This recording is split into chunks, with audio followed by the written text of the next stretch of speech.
You are Locked On Coogs, your daily podcast on the Houston Cougars, part of the Locked On Podcast Network, your team every day.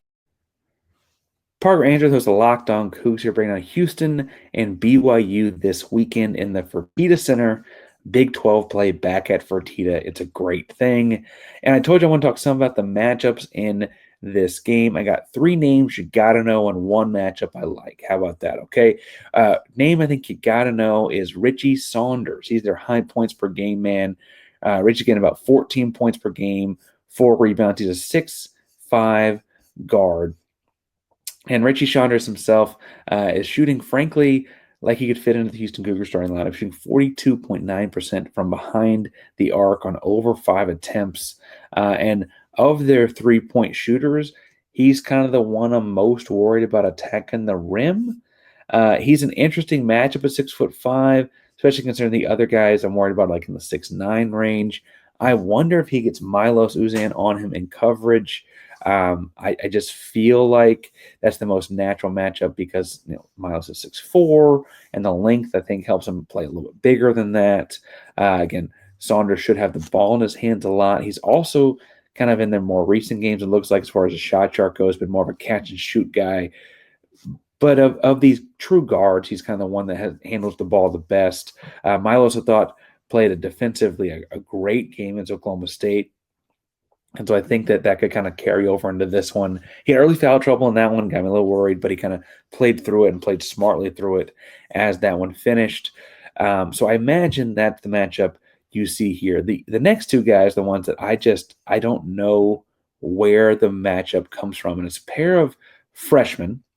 The first one is Cannon Catchings. Cannon Catchings is a 6'9", 190-pound, their highest ranked recruit for what it's worth. He was top 40 in the consensus rankings last year at a high school. He's an 11 points per game, 3.5 rebounds, and Cannon Catchings is their second leading scorer.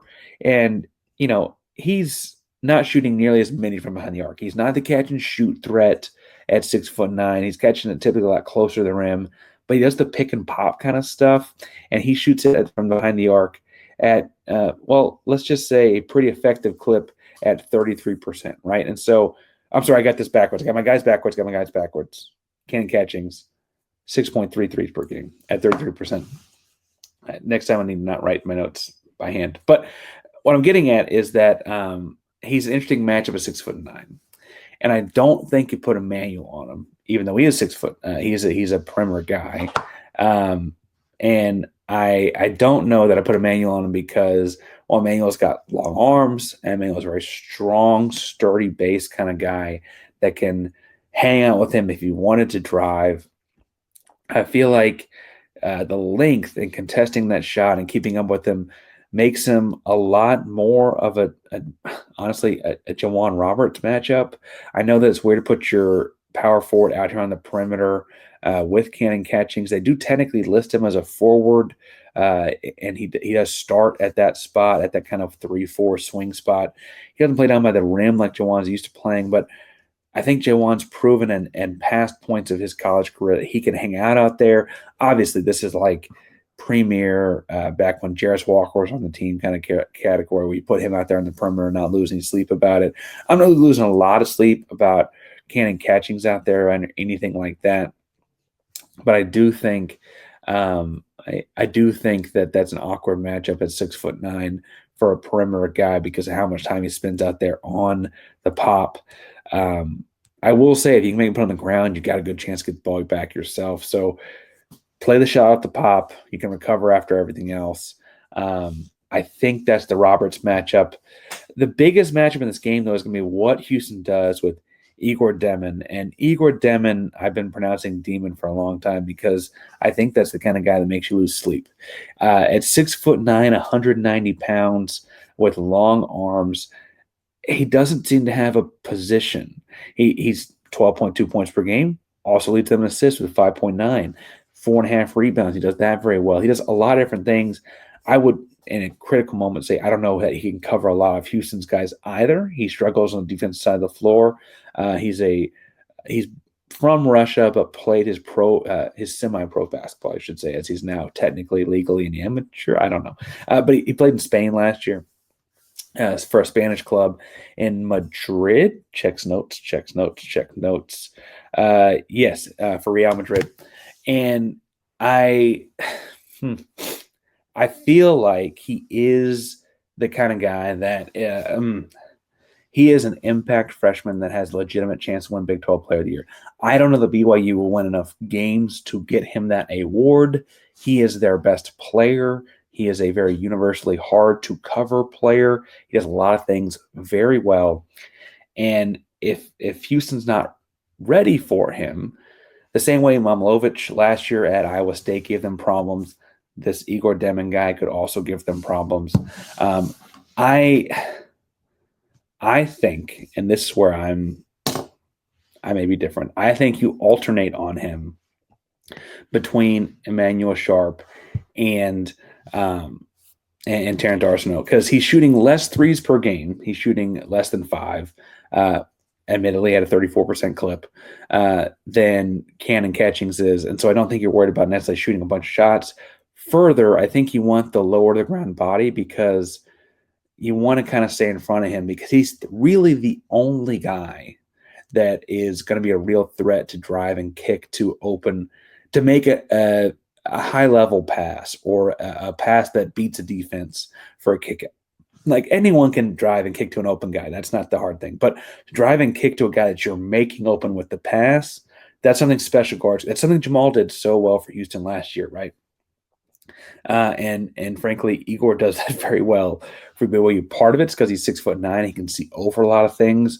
And so I could see that being, the kind of reason to put a bigger guy on him. But I really think you're going to be alternating between Emmanuel Sharp and whenever Terrence is in the game, using that length to your advantage and getting in his vision, getting in his passing lanes, and kind of putting ball pressure on him.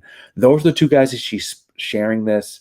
Obviously, as a starter, Igor Demon is. I imagine you get a lot more Emmanuel Sharp, also a starter, right? But really, he's impressive. And if when BYU wins games, it will be because he played well, right? So BYU beat Arizona State by 20. It's because Igor Demon played really well.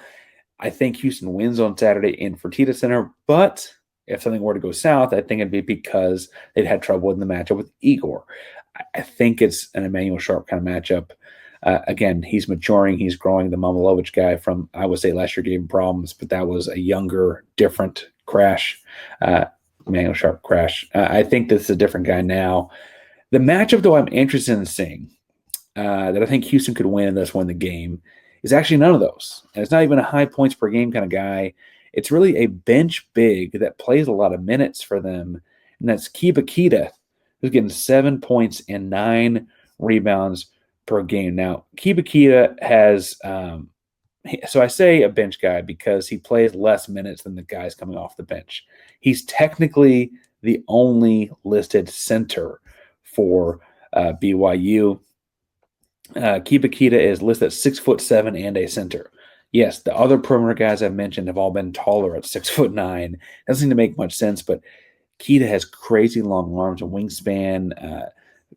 Big, a kid from Mali who played at prep schools, 2 different prep schools in Utah, and really is a high motor, athletic big man that does a lot of crazy things for them. And I really, really want to see him matched up with JoJo Tugler. I think that matchup for Houston, if Houston wins that matchup and takes him out of this game and the 20 minutes or so that he's in the Keba Keita's in the game, Houston can win those minutes.